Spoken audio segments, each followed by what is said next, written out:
Түркістан, қазақ хандығының астанасы болған тарихи, мәдени қала.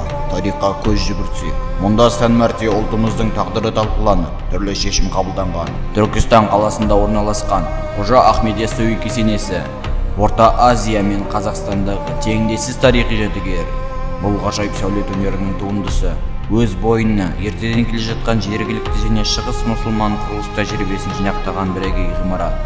Бұл ғажайып ғимарат әулиелердің сұлтаны құл Қожа Ахмет Яссауиге зор құрмет ретінде, оған деген халықтың шексіз сүйіспеншілігіне орай Әмір Темірдің бұйрығымен 1397 жылы салына бастаған. Қожа Ахмет Яссауи сәулет ғимараты айқын, дәл әрі үйлесімді жоспармен салынған. Жалпы тұрқы симметриялы, жеке бөлшектері асимметриялы болып келеді.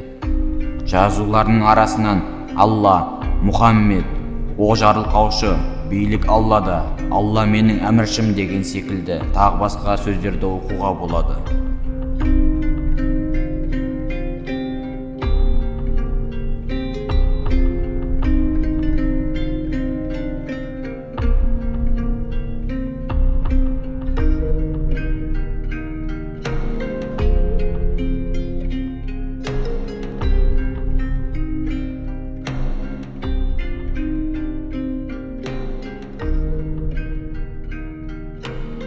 Рабиға Сұлтан бегім кесенесі байырғы сәулет өнері ескерткіштерінің бірі.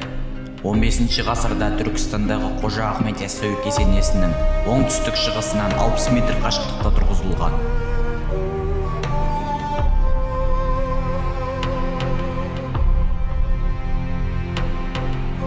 Қожа Ахмет Яссауи кесенесі ЮНЕСКО-ның 27-ші сессиясында кесене дүниежүзіндегі мәдени мұра тізіміне енді.